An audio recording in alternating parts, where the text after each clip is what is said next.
Pode Perfeito. iniciar. É, Sejam todos muito bem-vindos a este painel do Congresso Internacional de Direito Transnacional da Universidade de Salamanca, promovido pelo Iberojur, o Instituto Ibero-Americano de Estudos Jurídicos.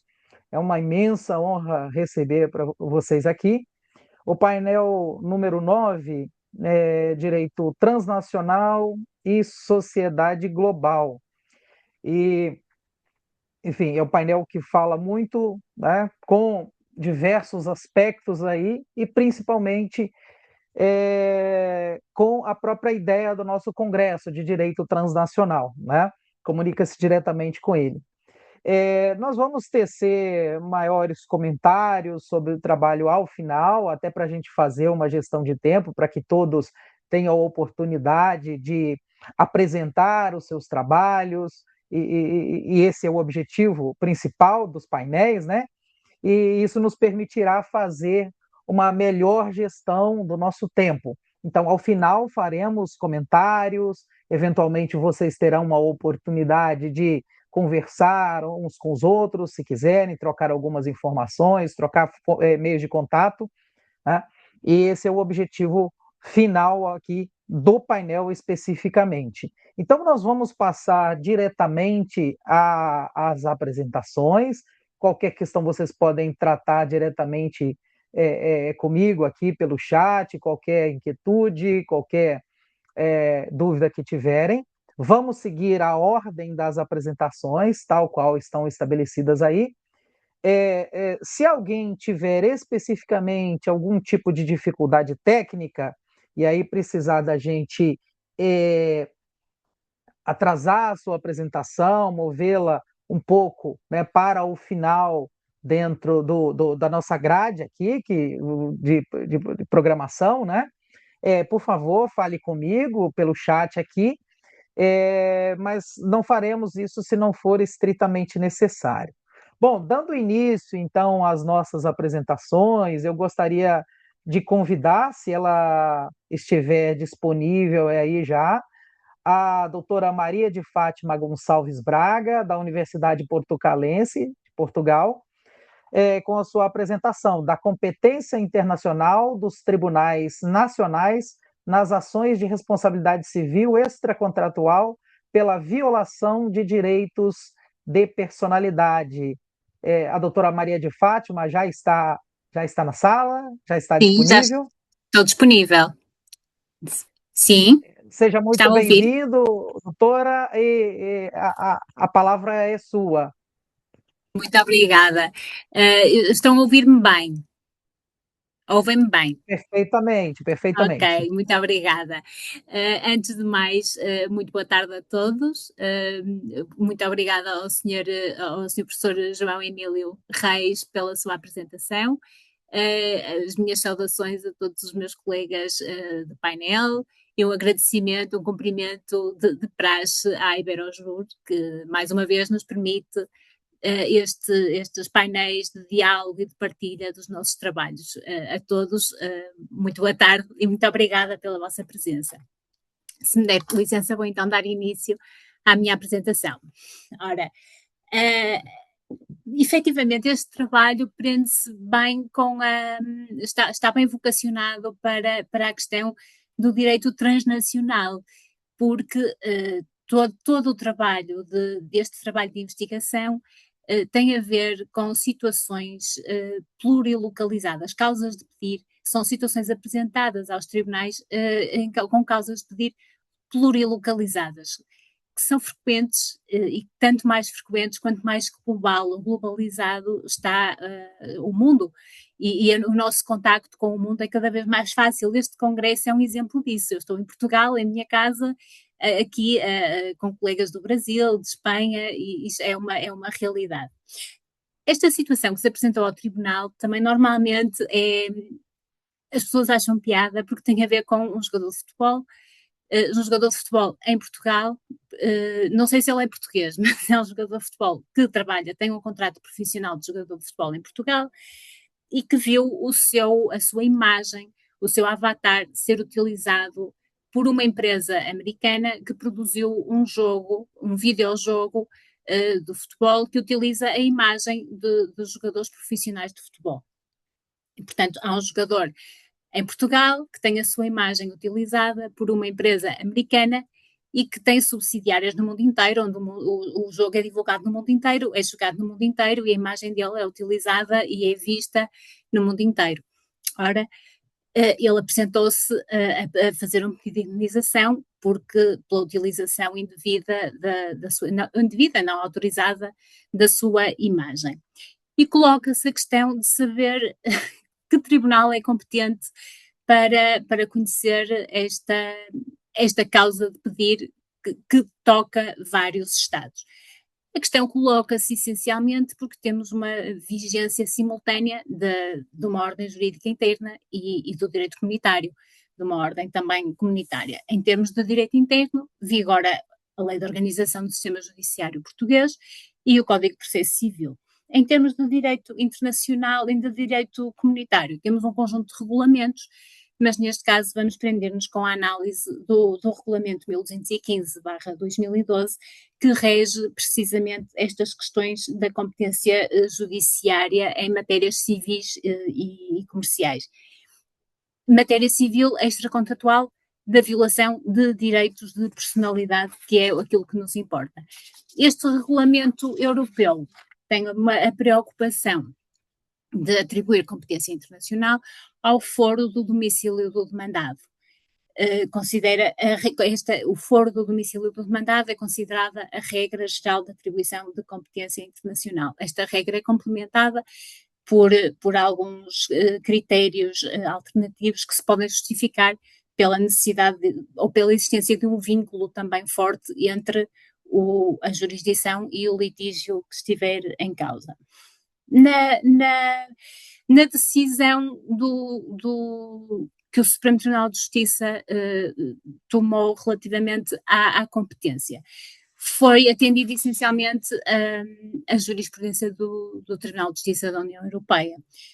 E na apreciação da jurisprudência do Tribunal de Justiça, há alguns acórdãos que se destacam como relevantes na forma de decidir a questão da atribuição da competência internacional aos tribunais de cada um dos Estados-membros. O primeiro destes acórdãos é o acórdão das minas de potássio na Alsácia. Não vou contar a história que está por trás, de explicar a história que está por trás de cada um destes acórdãos, porque 10 minutos é impossível estarmos a pormenorizar tanto. Mas neste acórdão das minas de potássio, foi o primeiro, é o mais simples, e o Tribunal de Justiça entendeu ser internacionalmente competente, tanto o Tribunal do Estado-membro do local onde o ato foi praticado, como o Tribunal do Estado-membro do lugar onde o ato causal aconteceu. O segundo acórdão é o acórdão Sheville. Aqui eu vou falar um bocadinho da história, porque tem a ver com uma publicação num jornal, uma publicação por um jornal francês, que falou sobre esta senhora Fiona Sheville, e apesar do jornal ser francês, teve também distribuição em Inglaterra. A senhora é inglesa e tomou conhecimento da notícia, que considerou difamatória. Aqui o Tribunal de Justiça entendeu e decidiu a questão da atribuição de competência através da Convenção de Bruxelas. E entendeu então que a ação instaurada contra o editor poderia ser feita no Tribunal do Estado Contratante, do lugar do estabelecimento do editor. Também estamos aqui no lugar do domicílio do réu. E que este Tribunal do domicílio do editor poderia conhecer da globalidade dos danos resultantes da difamação, portanto seria em França. Ou então a autora teria a possibilidade de demandar o jornal francês no Tribunal inglês, mas apenas pelos danos sofridos neste Estado.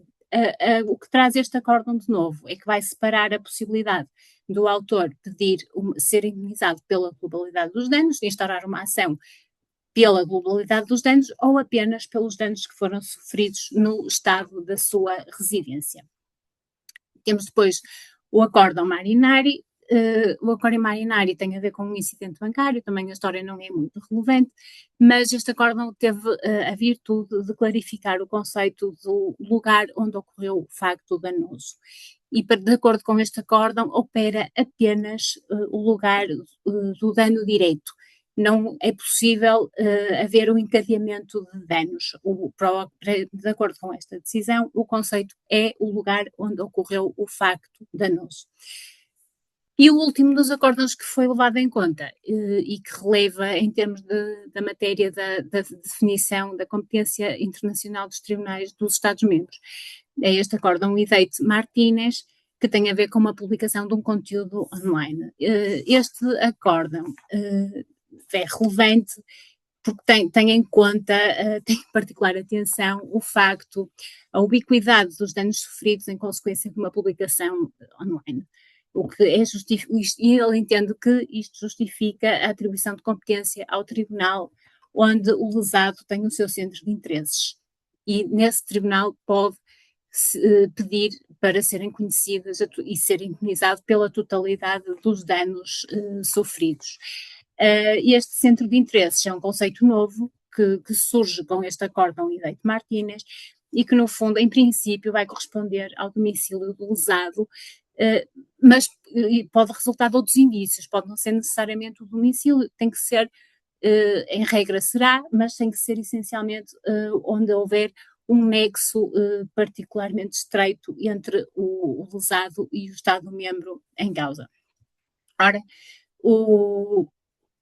analisada toda a jurisprudência do Tribunal de Justiça da União Europeia, o Supremo Tribunal de Justiça acabou por não aplicar o regulamento 1215/2012 por força do próprio regulamento que diz no seu artigo 6, de acordo com o seu artigo 6º, diz que não se aplica a requeridos que não tenham domicílio num Estado-membro.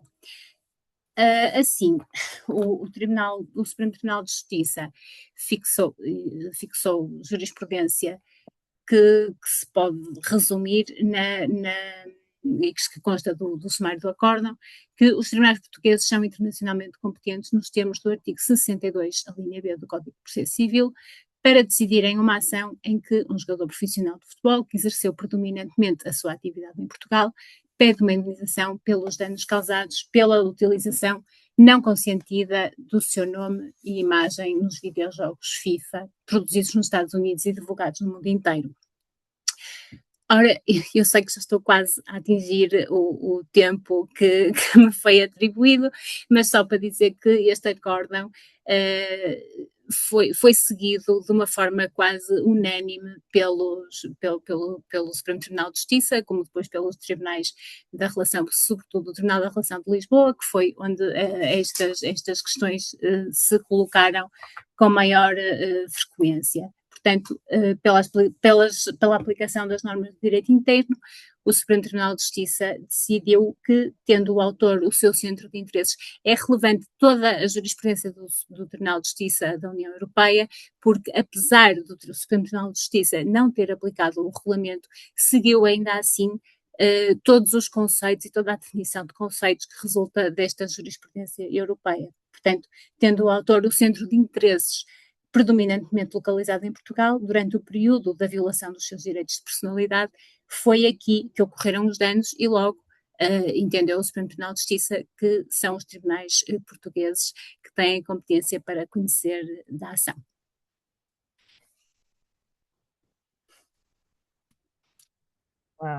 Perfeito, muito obrigado, doutora Fátima Braga.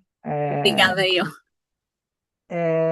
Estamos felizes de ouvir o seu trabalho aqui. Ao final, como eu disse, faremos aí as observações, conversaremos um pouco e abriremos a oportunidade aí para os colegas que quiserem fazer alguma observação, algum comentário, pedir alguma informação do seu trabalho ou mesmo contato. Muito mais havia a dizer, mas em tão pouco tempo é sempre difícil.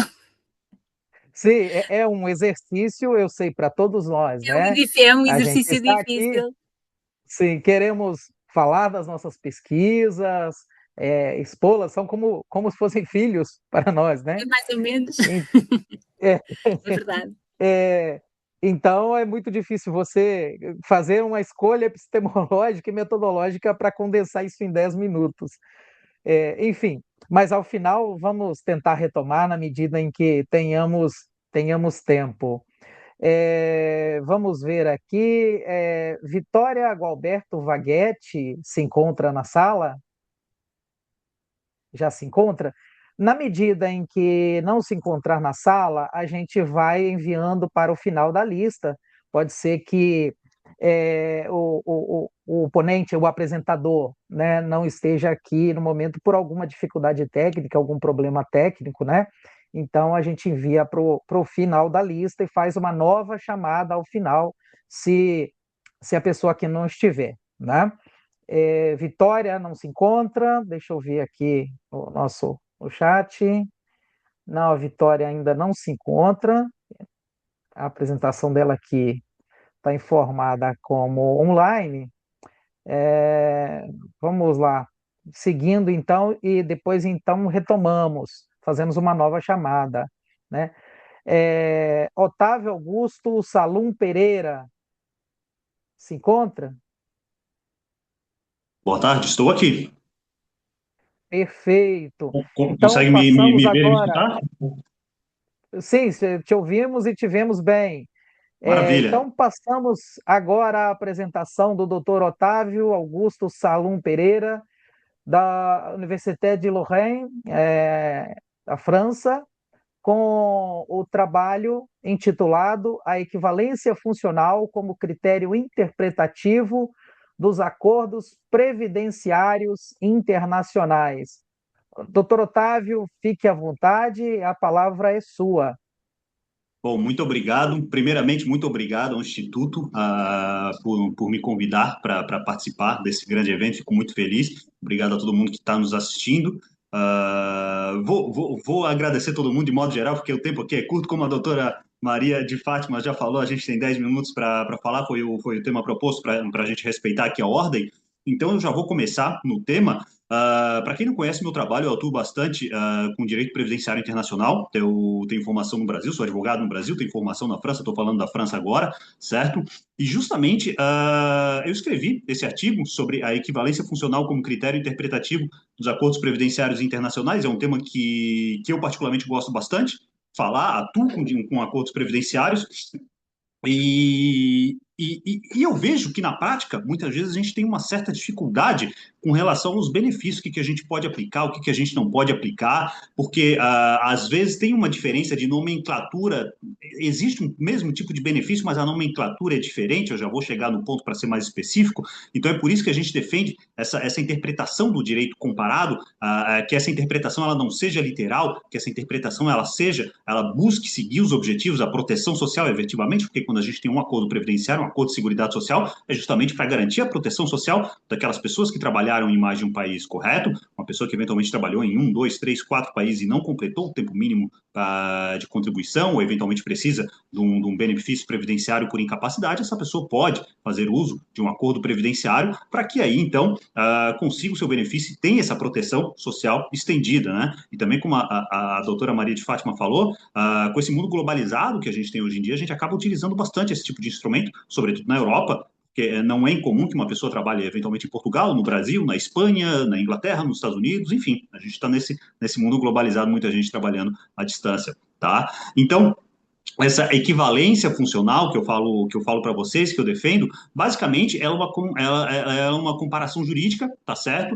Ela defende essa ideia, não fui eu que criei, essa ideia de alguns doutrinadores, inclusive analisando a Convenção de Viena, e a gente não pode interpretar um acordo internacional de forma literal. A gente tem que entender o âmago do acordo, a gente tem que entender o objetivo do acordo para daí aplicar. É claro que, né, acaba sendo um ponto bem técnico e eu me considero um profissional que atua bastante que fala bastante da parte prática, e eu trouxe, eu escrevi o artigo e tal, e trouxe 3 casos práticos, porque eu acho que quando a gente explica através de um caso prático, acaba sendo mais fácil.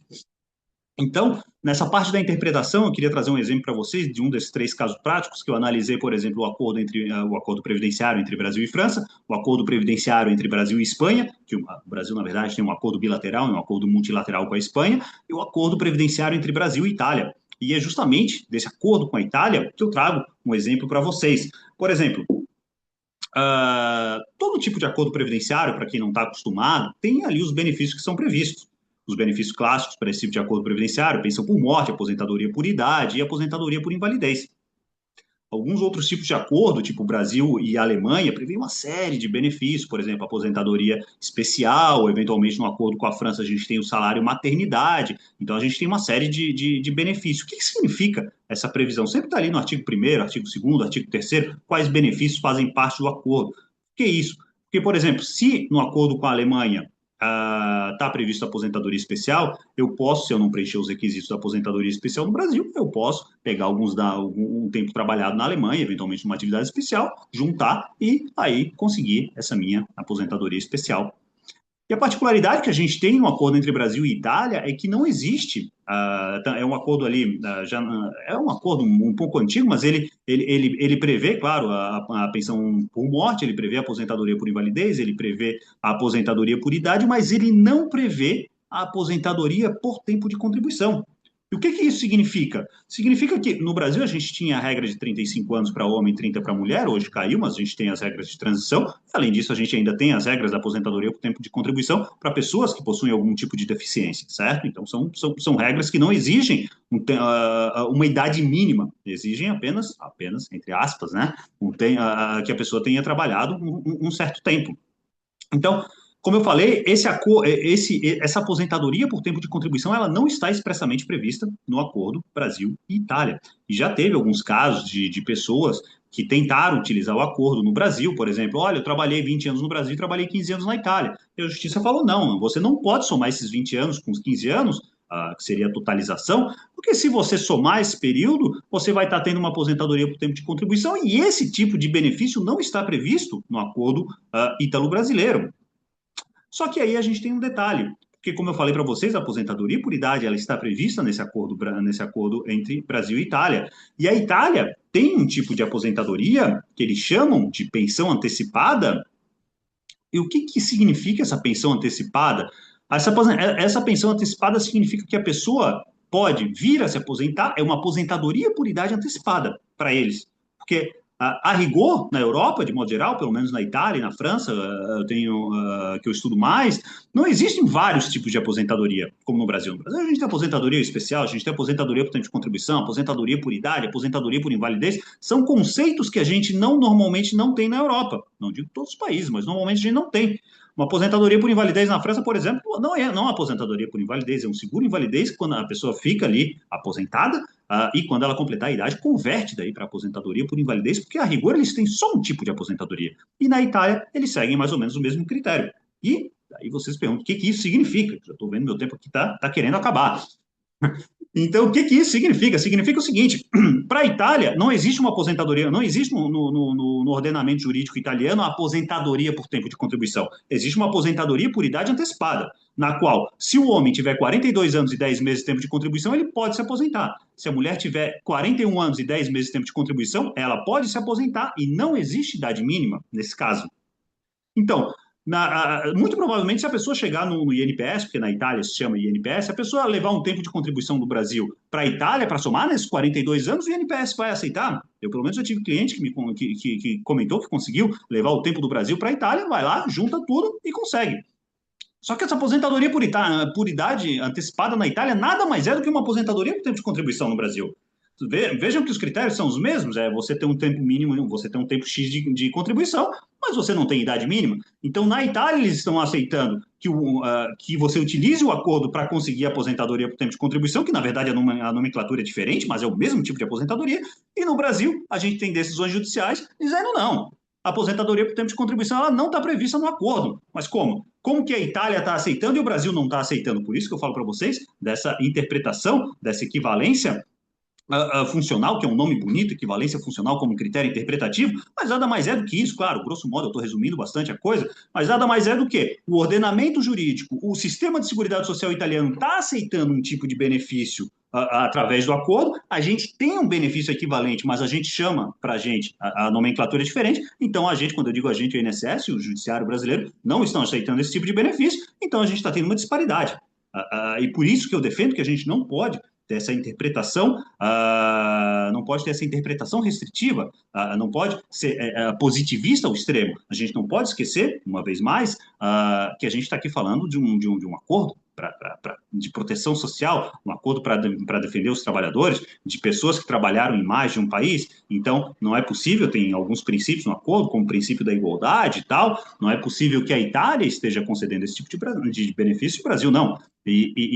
Claro, eu trouxe só um exemplo para vocês, mas no artigo que eu escrevi tem um exemplo da Espanha, que a Espanha aceita aposentadoria especial, que na verdade para eles não é uma aposentadoria especial, é uma aposentadoria na qual se a pessoa trabalhou em condições nocivas à saúde do trabalhador, logicamente eu estou simplificando bastante aqui, mas se a pessoa trabalhou nessas condições, a pessoa pode ter uma redução, só que no acordo que o Brasil tem com a Espanha, seja o bilateral, seja o multilateral, não existe a previsão de aposentadoria especial, da mesma forma também com a França, eles aceitam um tipo de benefício, auxílio acidente, não está previsto no acordo expressamente, só que para a França não existe um benefício de auxílio acidente. Existe o auxílio acidente nada mais é do que uma espécie de aposentadoria por invalidez. Então, o organismo de seguridade social francês, ele aceita e o brasileiro não. Enfim, então eu vejo que eu cheguei aqui no meu tempo, mas o que eu queria defender de modo geral realmente é que a gente não pode ter essa interpretação restritiva, a gente tem que analisar o acordo e tem que analisar o que o outro órgão do outro país está deferindo, está analisando, para que a gente possa dar uma proteção social mais justa a essas pessoas que trabalharam em vários países. E muito obrigado novamente.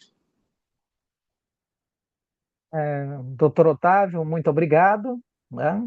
E de imediato passamos aí a apresentação, né, do Gustavo Olímpio Scavuzzi de Mendonça. O Gustavo se encontra, por gentileza. Deixa eu verificar aqui.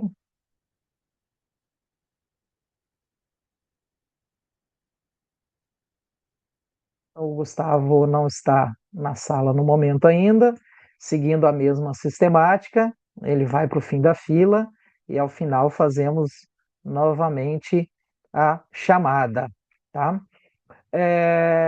Agora, Leonardo Vasconcelos Guarino de Oliveira se encontra na sala, por gentileza?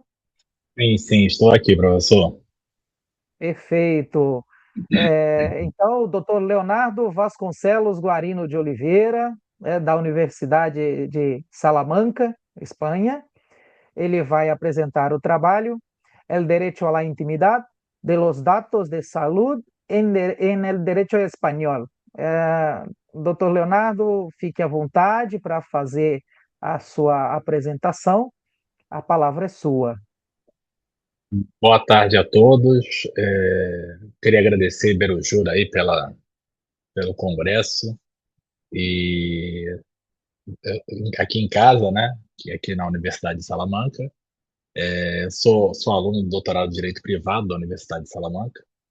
Minha pesquisa toda se centra na base do direito à saúde. E o meu tema tem a ver com a regulamentação. Meu tema da minha tese de doutorado tem a ver com a regulamentação da telemedicina na Doutor Espanha, Leonardo, que é só uma pequena pausa aí. Não conseguimos te ver. Aí eu não sei se há um problema Perdão. técnico aí.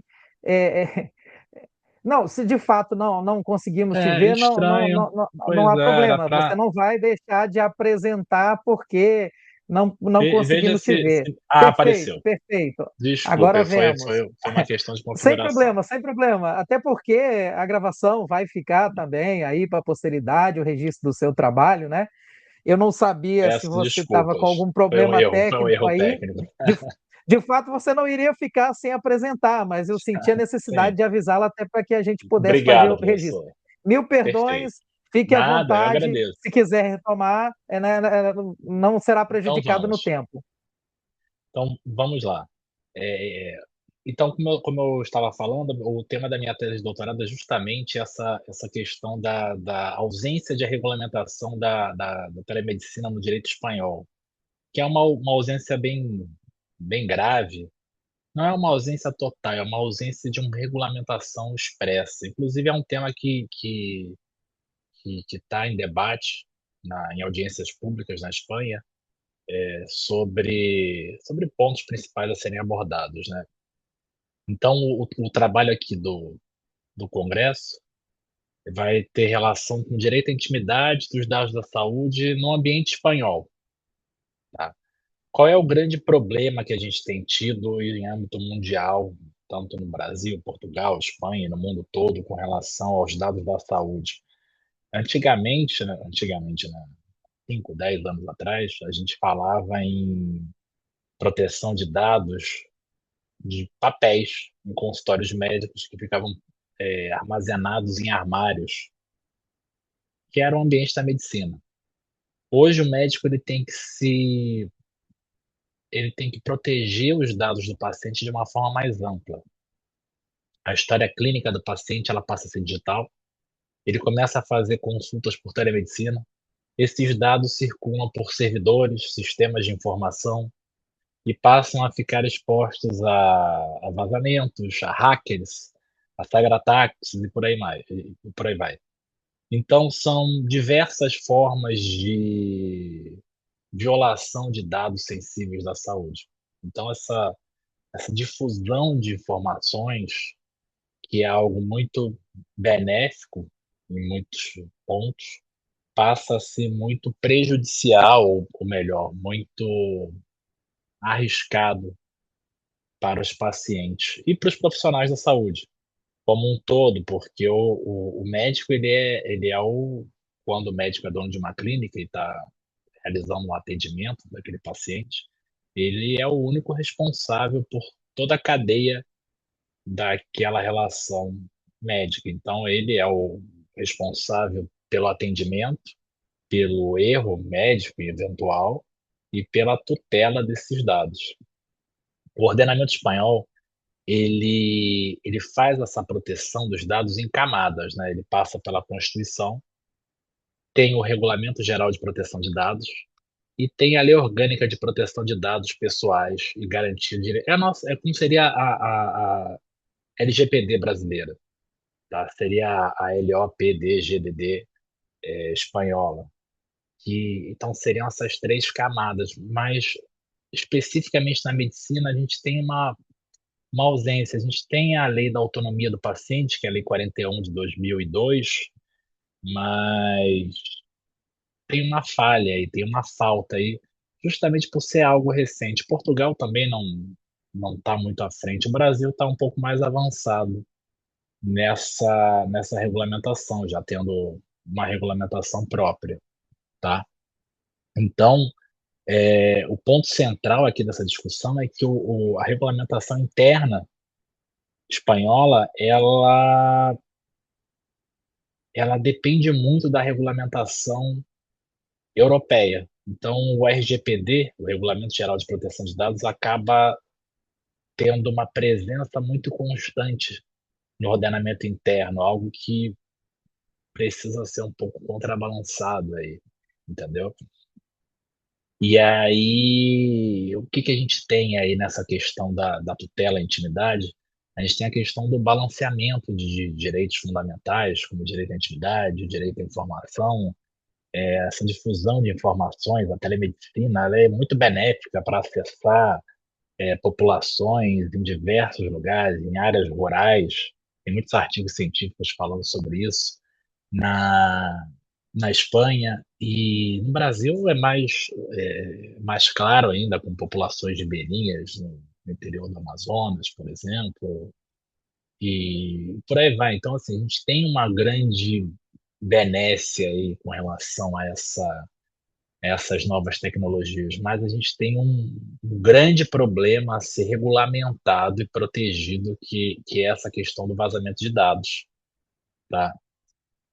E assim, a definição espanhola do dado da saúde seria justamente todo dado que permite adquirir ou, ou ampliar o conhecimento sobre o estado físico e da saúde de uma pessoa. Então, é uma definição um pouco genérica, mas ela, ela justamente tem um, um viés um pouco antiquado pela nossa discussão atual, porque ela não amplia um pouco esse aspecto digital, tá? Então, assim, a temática ela é muito rica em diversos aspectos. Ela é uma parte de um todo, ela é uma parte de um grande estudo. E, assim, basicamente aqui, esse tema aqui, ele fala sobre a revolução tecnológica e a insegurança jurídica causada na tutela dos dados pessoais da saúde, tá? Como é essa ausência de completude no sistema espanhol, tá? Assim, existe uma pretensão de completude de todo e qualquer sistema jurídico, mas são falhas assim, estruturais que precisam de regulamentação.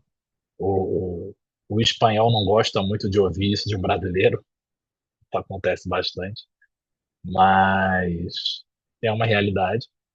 Por incrível que pareça, a gente tem uma regulamentação na telemedicina mais avançada que a regulamentação espanhola, entendeu?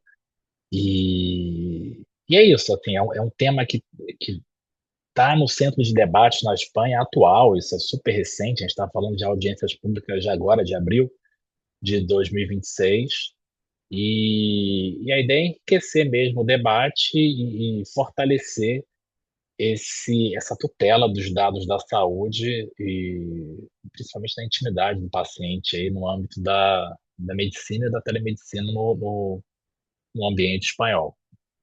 E é isso. A apresentação é basicamente essa. E se alguém quiser fazer alguma consideração posteriormente, eu fico à disposição. Perfeito. Muito obrigado, doutor Leonardo. Ah, vamos aqui ver a nossa sequência. Simone Marins se encontra presente na sala.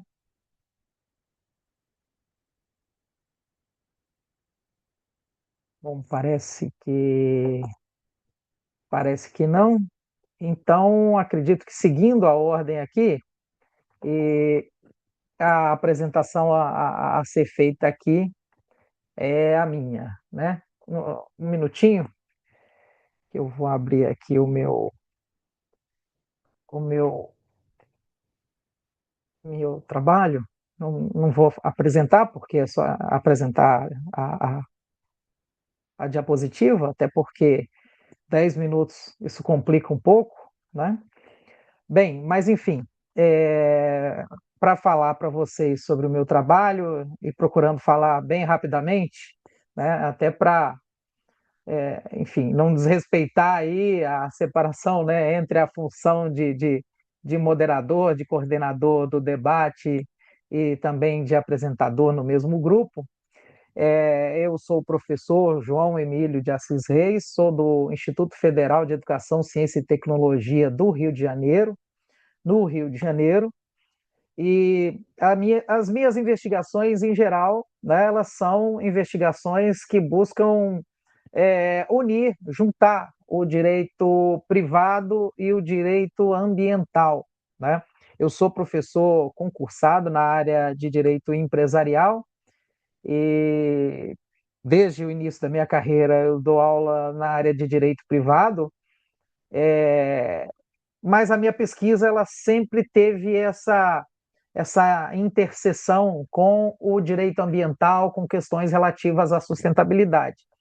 E como eu atuo em um curso de administração de empresas, né, o caminho natural tem sido esse trabalho, até porque a sustentabilidade hoje, as exigências de sustentabilidade são uma exigência, né, é, natural, como tema emergente dentro do curso de administração de empresas, né?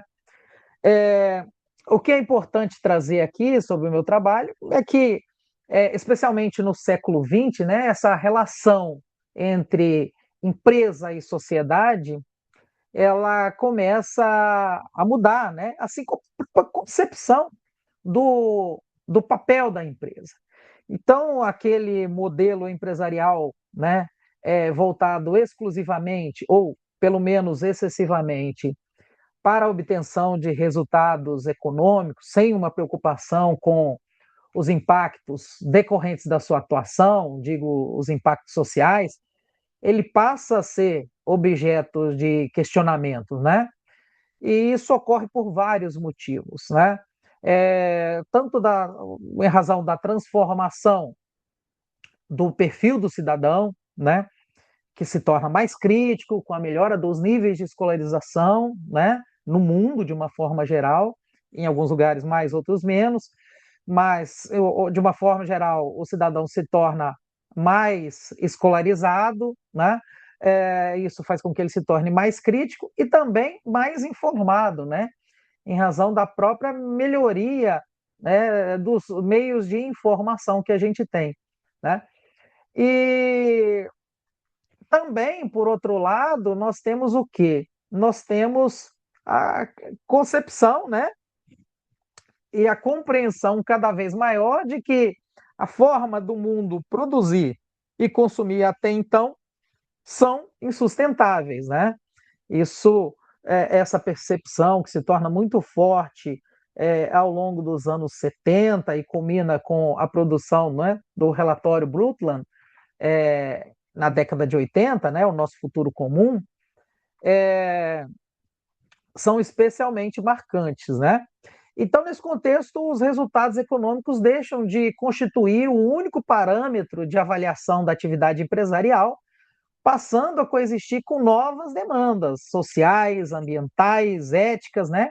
Que exigem da empresa uma postura mais comprometida com os impactos que a sua atuação produz sobre os indivíduos, a sociedade, o meio ambiente. Então, a proposta do meu trabalho, ela consiste em analisar essa relação entre a dupla materialidade e a função social da empresa no contexto do paradigma ESG, investigando de que maneira a incorporação de critérios de sustentabilidade e impacto social podem influenciar a interpretação contemporânea dos deveres empresariais no direito brasileiro.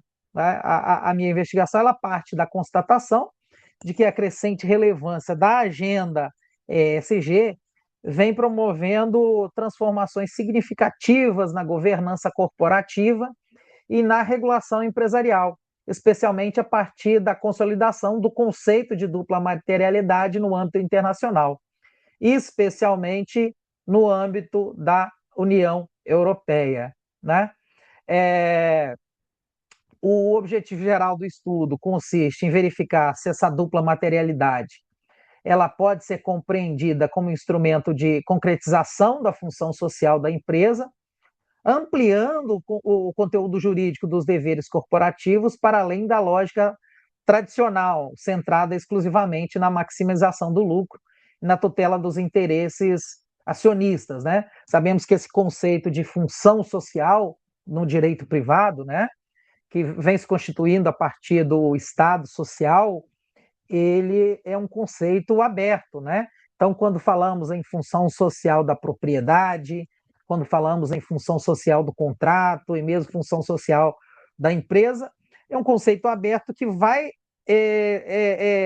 receber concretude na medida em que a gente interpreta isso dentro do ordenamento jurídico a partir dos princípios constitucionais, dos valores constitucionais, né? É uma interpretação sistemática do direito. Como objetivos específicos, o trabalho busca examinar os fundamentos jurídicos da função social da empresa no ordenamento jurídico brasileiro, analisar o conceito de dupla materialidade e sua inserção na regulação ESG internacional e identificar possíveis aproximações entre a lógica da dupla materialidade e os princípios constitucionais da ordem econômica previstos na Constituição de 1988, né? A metodologia vai ser qualitativa, com base em revisão bibliográfica e documental, e o trabalho vai ser desenvolvido por meio de análise de literatura jurídica nacional e internacional acerca de função social da empresa, governança corporativa sustentável e ESG, bem como o exame de documentos normativos e regulatórios relacionados ao tema, né? Como resultados esperados, pretende-se demonstrar que, embora o ordenamento jurídico brasileiro ainda não tenha adotado formalmente a dupla materialidade como obrigação regulatória ampla, seus fundamentos não apenas se mostram compatíveis com a concepção constitucional de função social da empresa e com os princípios da ordem econômica previstos no artigo 170 da Constituição Federal, como também permitem compreender a dupla materialidade como possível mecanismo de operacionalização da função social da empresa. E, nesse sentido, a dupla materialidade contribuiria para a ampliação dos deveres empresariais, de transparência, diligência, responsabilização socioambiental, funcionando igualmente como instrumento de fortalecimento da governança corporativa sustentável. E o estudo busca ainda contribuir, obviamente, né, para o debate jurídico acerca da evolução do direito empresarial contemporâneo diante das exigências impostas pela agenda ESG e da crescente valorização dos interesses dos stakeholders, né? Então, rapidamente apresentando aí o meu trabalho, é sobre isso, também vou me colocar à disposição ao final para perguntas que eventualmente vocês tenham, né? E voltando aqui a nossa lista, né, para verificar aí, já que eu estava aí Professor, esse é o como link último. D, né? Esse é o link do grupo D, não é isso? Isso, esse é o link do grupo D. Obrigado. Esse é o link do grupo D. Aguardando. Quem tá? Paulo Sena? Sim, Que querido. chamou? Sim, sim. Isso. Você apresenta nesse grupo, Paulo? No Ou grupo tá D. como assistente? No No grupo grupo D. D? Um minuto, deixa eu verificar aqui na Eu sou lista. o último da lista. O painel do Paulo Sena não é esse, é o próximo. Ah, tá. Desculpa, minha amiga. Você me perdoa? Tá. Desculpa aí, tá? Não, Perdão. sem problema, Paulo. Não se preocupe, acontece, é porque as salas são aproveitadas por múltiplos trabalhos, tá? Fique à vontade para permanecer como ouvinte, para eventualmente fazer perguntas sobre o trabalho, mas você pode aguardar na própria sala aí para continuidade, né? Nós também tivemos uma pequena alteração aqui na nossa agenda e veio para a nossa sala aqui o doutor Diego Aljaik Raposo e Henrique Rodrigues Alves Martins. Perdão, doutor Diego, se eu não pronunciei corretamente o seu nome, enfim, mil perdões aí, você pode corrigir depois, né? Ninguém acerta o Pela nome dele. Universidade de Ninguém acerta. Salamanca, né? Não sei se é o Jaik, é o Jaik, é o Raik, bem, enfim, Acerta. mil perdões e fique à vontade para fazer a sua apresentação. Houve uma alteração aí, né, na programação para poder, né, ajustar algumas situações e houve um problema de comunicação aí entre os participantes dos painéis, né, e a coordenação do evento, de forma que nós tivemos que fazer alguns ajustes, né? Então, o doutor Diego vai apresentar aqui. Ele é da Universidade de Salamanca, na Espanha, né? O trabalho dele é online, free flow, dados e governança, o desenho de sistemas de disputa na cobrança eletrônica de pedágio no Brasil, à luz da experiência europeia. Doutor Diego, fique à vontade, seja muito bem-vindo. A palavra é sua. Bom dia a todos que estão aqui no Brasil, boa tarde para quem está na Espanha e na Europa, né? Temos amigos aí de Portugal. Professor João, um nome, né? Agradeço à Universidade de Salamanca, o Iberojur, em seu nome aqui, obrigado pela apresentação. Já digo para você, se é que posso chamar de você, sua pesquisa tem muito a ver com o que eu faço também de trabalho, tá? Então, apesar de eu estar falando aqui de Free Flow nesse momento, que é o pedágio eletrônico, que, né, se importou do Brasil aqui esse termo Free Flow, mas já se convencionou a chamar de pedágio eletrônico aqui, o que é bom, né? Porque as pessoas às vezes nem entendiam o Free Flow.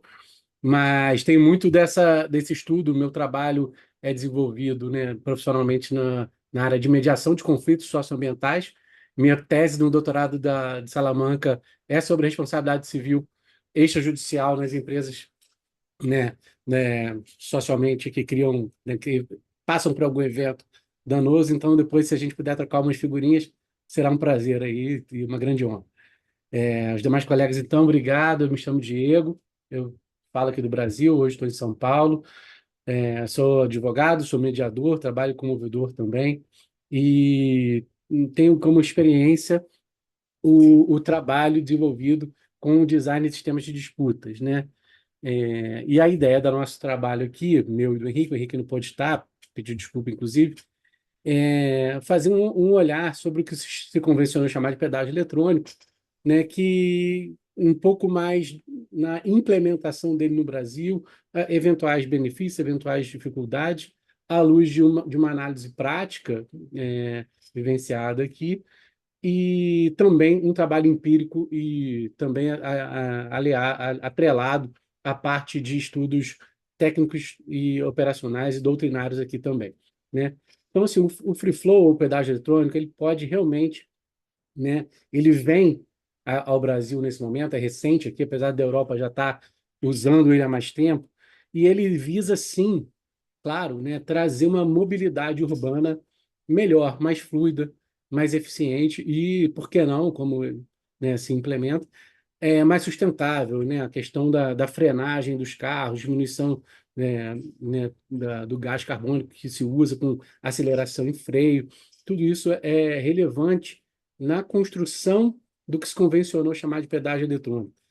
Para quem não sabe, nada mais é do que a retirada dos pedágios convencionais no Brasil, com cabines e pessoas atuando ali, em que você para, e a implementação do que se chama pórtico, né? São aqueles postes mesmo, como se fosse poste com câmeras.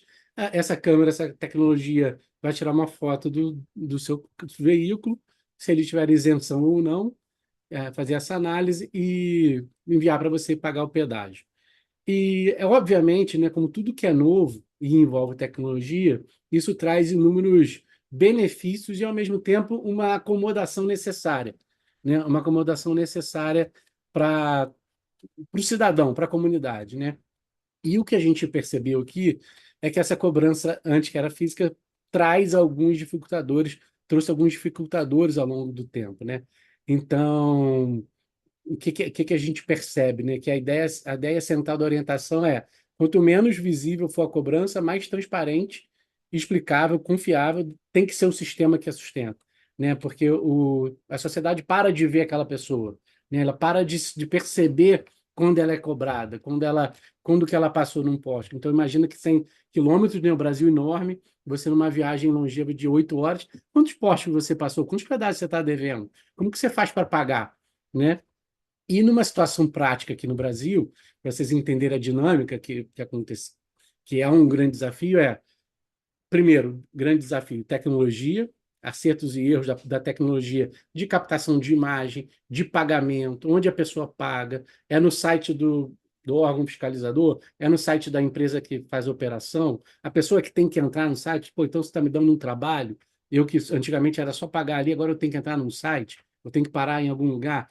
Então, são desafios que foram enfrentados aqui no Brasil, e para isso a gente trouxe essa análise com base num desenho de sistemas de disputas, porque muitos conflitos surgiram desse movimento. Imagine você que você passou 10 vezes no radar, não sabia que aquilo era um pedágio eletrônico, não realizou o pagamento, não foi informado do pagamento do pedágio e toma uma multa de R$ 2.000, né? E eventualmente pode, inclusive, perder a carteira por um ano, dependendo da quantidade de multas.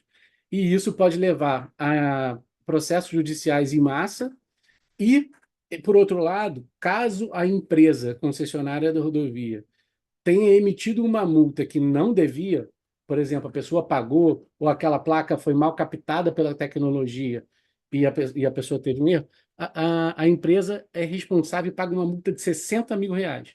Então, se a empresa tem 10 dessas, a gente está falando de R$ 600.000. Né? Se a empresa tem 100 desse problema, ela paga 6 mil, e assim vai, né? R$ 600.000. Então, isso tudo foi o grande desafio. Esse desenho de sistema de disputas que se propõe é fazer uma aplicação desse sistema, uma análise, um diagnóstico das causas raiz de eventuais problemas, porque se percebe um inchaço de reclamações junto a saque, ouvidorias e todo esse sistema eletrônico, reclamando principalmente desses pontos que a gente colocou. Né? Então, um desenho de sistemas, ele o que é? Desenho de sistemas de disputas. É a orquestração, é um desenho, quando diante de um conflito de múltiplos atores ou complexo, do melhor mecanismo possível para resolver problemas. Temos esses desenhos, né, professor João, aqui vou citar o nosso exemplo, temos caso de Mariana, Brumadinho, caso do acidente da TAM da Air France, foram casos em 11 de setembro, né, foi feito um desenho de sistemas de disputas para indenizar pessoas. Nesse caso, o que se prevê é um desenho de sistemas de disputas capaz de diagnosticar de forma clara, transparente, todas as causas raízes desse conflito, né?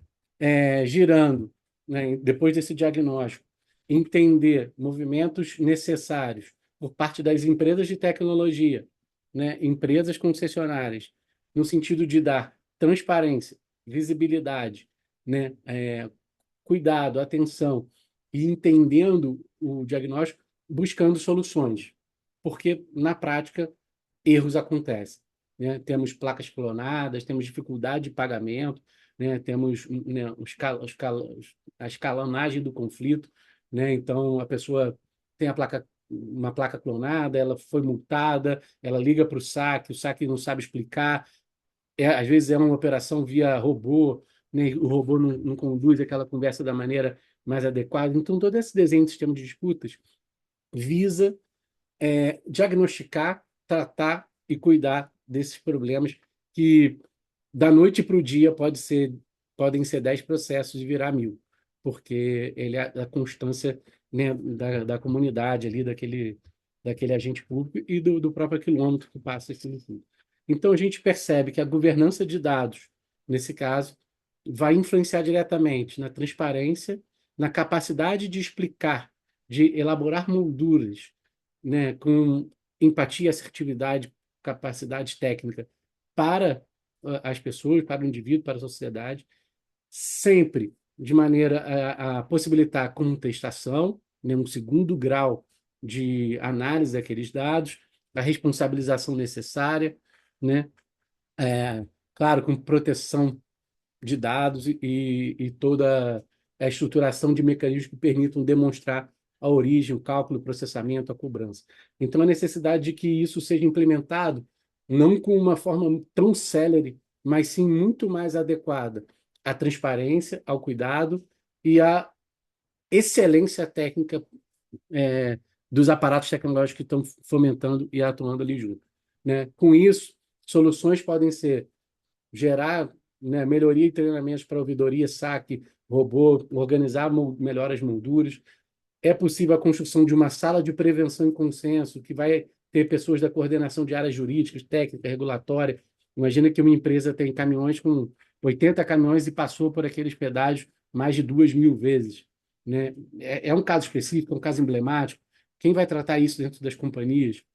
Então, a sala de prevenção e consenso pode ser uma situação possível, e isso tudo vinculando a experiências internacionais, principalmente Portugal e Espanha, que já têm isso há bastante tempo e fazem a operação de forma muito clara.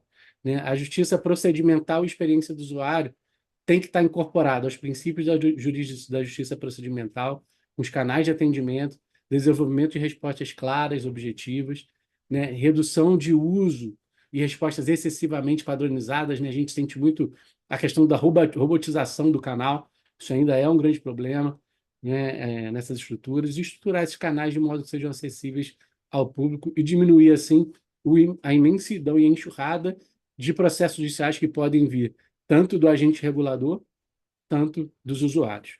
Então, com base nessa experiência empírica do Brasil, fazendo uma análise com viés internacional, que a gente pretende elaborar nosso artigo e caminhar nessa evolução de uma justiça procedimental também para casos que parecem simples, mas como são muitos, isso traz uma demanda complexa para o órgão fiscalizador, para o setor, de maneira global também, e no Brasil, que não fica de fora, porque o Brasil está implementando isso aos montes aqui, e a ideia é que já em novembro a gente consiga, né, o Brasil tenha um sistema mais uniforme, mais uníssono quanto à pedágio digital.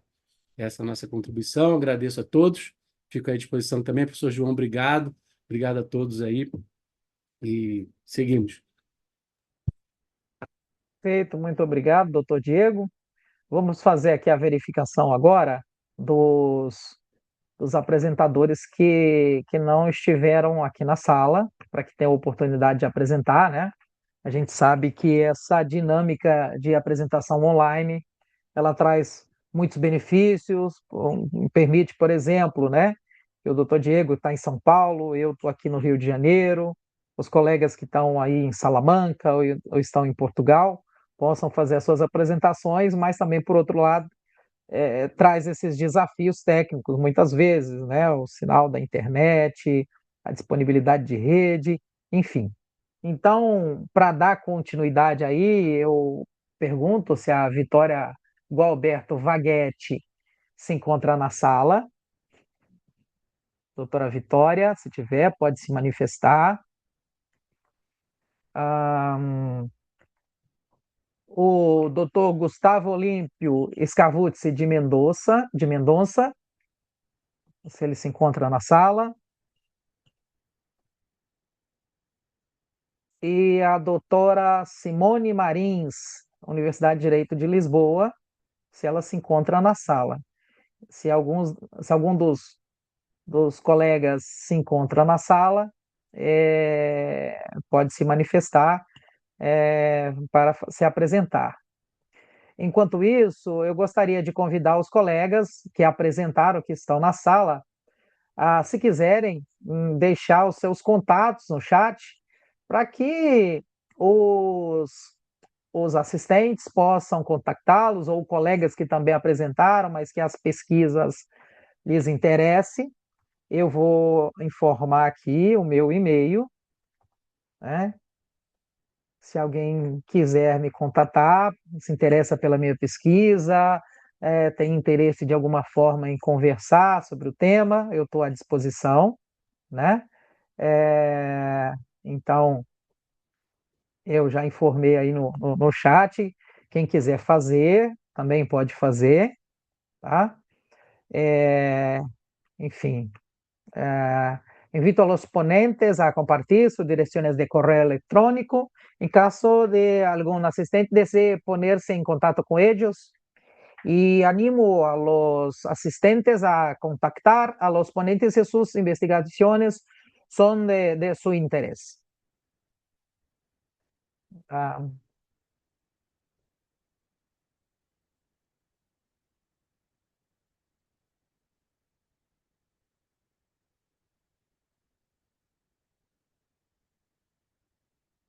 Perfeito. Fique à vontade para ir fazendo, gente, enquanto eu faço os encaminhamentos aqui.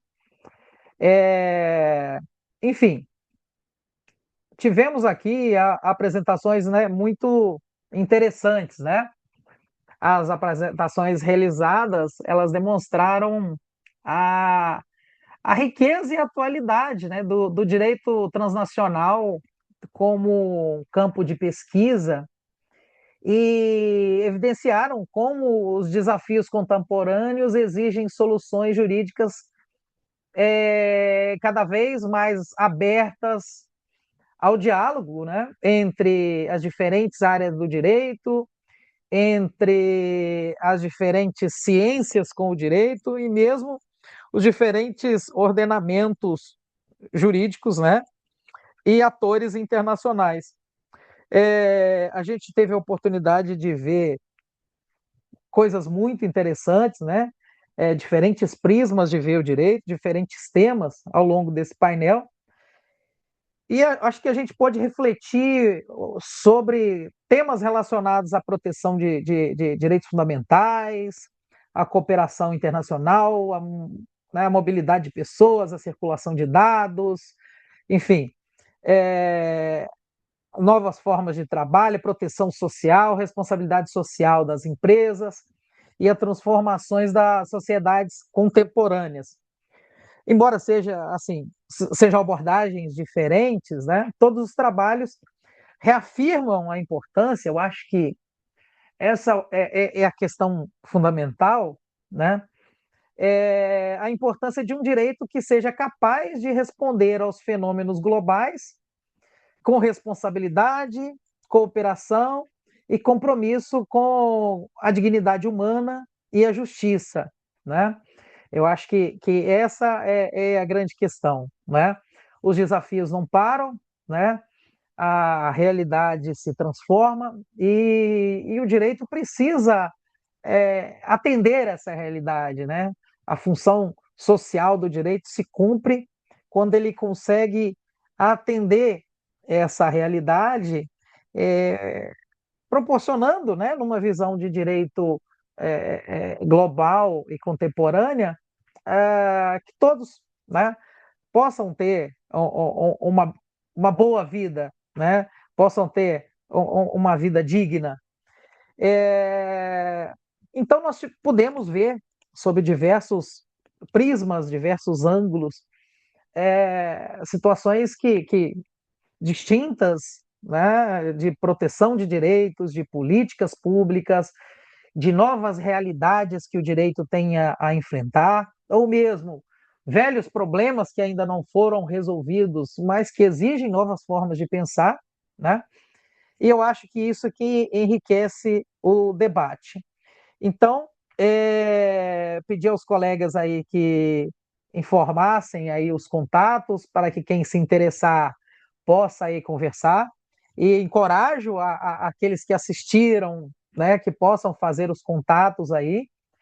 O objetivo do painel é isso, é permitir um diálogo mais horizontal, né, para que todos possam aí conversar entre si, né, a, a palestra, né, ela é um pouco mais, a conferência ela é um pouco mais, vamos chamar, jesuítica, né, no sentido que alguém expõe e os demais assistem, mas o painel, por outro lado, é uma oportunidade horizontal, uma conversa mais horizontal, e um dos objetivos é permitir justamente esse diálogo entre diferentes pesquisadores, formar redes, né?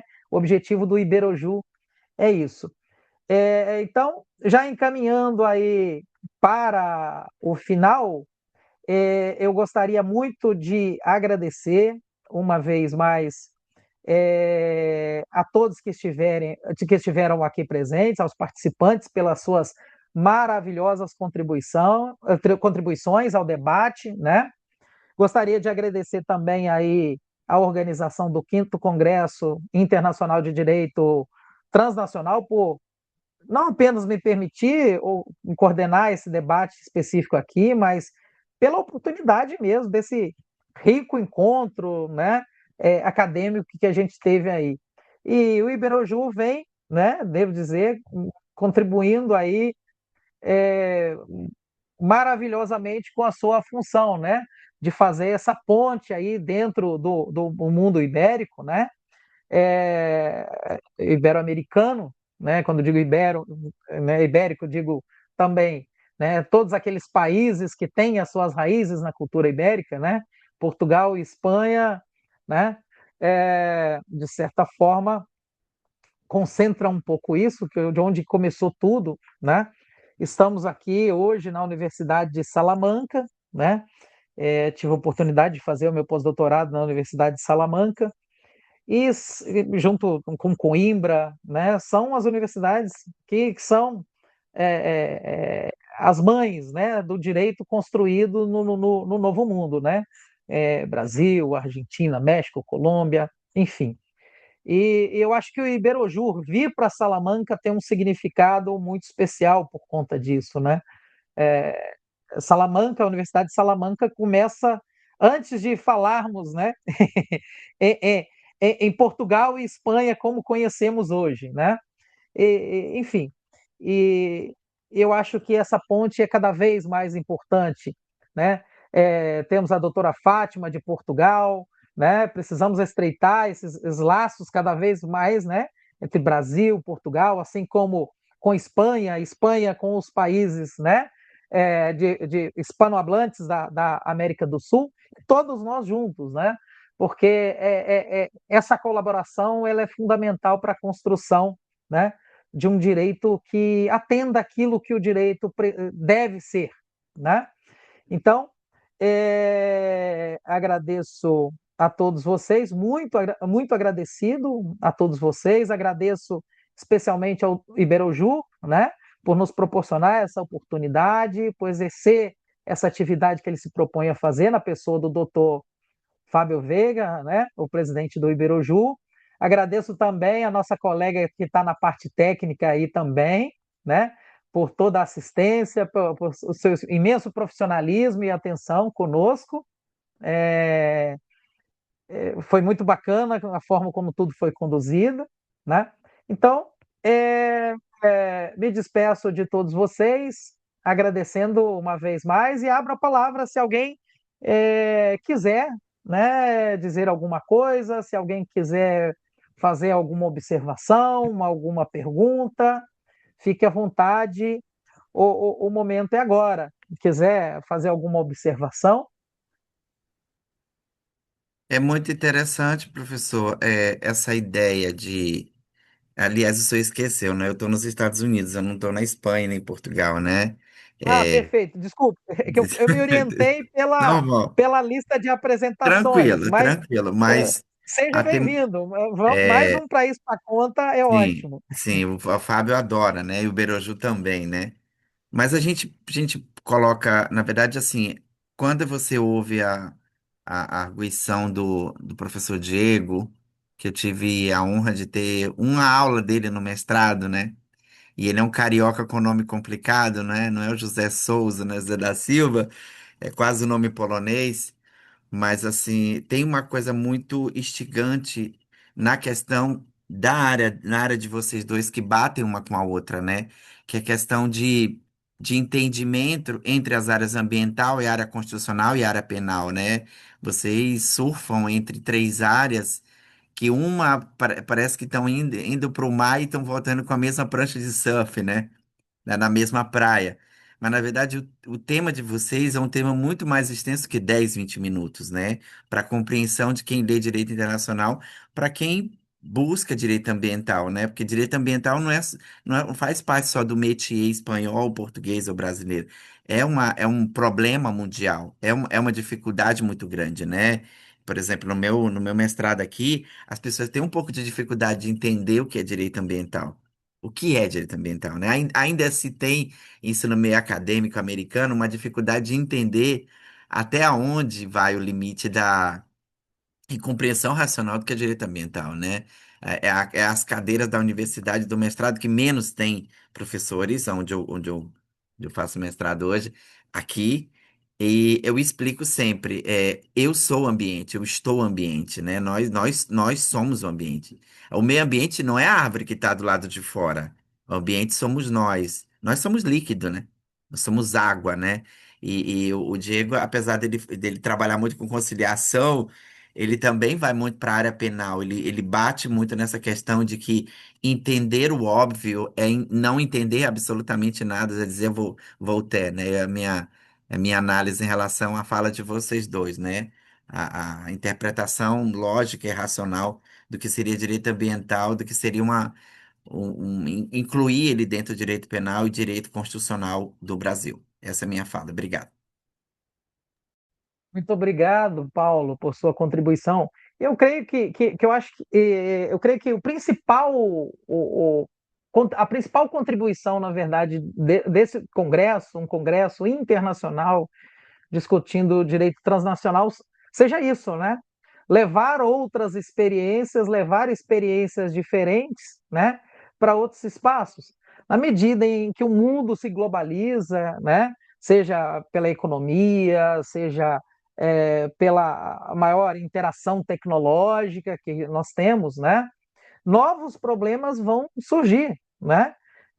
Desde o problema que a doutora Fátima, né, trouxe para a gente aí, até outras questões no campo ambiental, quando a gente fala na questão ambiental, né? Um fenômeno parecido com a pandemia, uma solução de um país, né, de uma nação, não é o suficiente, né? Então, nós experimentamos isso de uma forma muito vívida na pandemia, e também, né, a gente precisa pensar políticas públicas, por mais que a gente pense políticas públicas a partir de um país, né?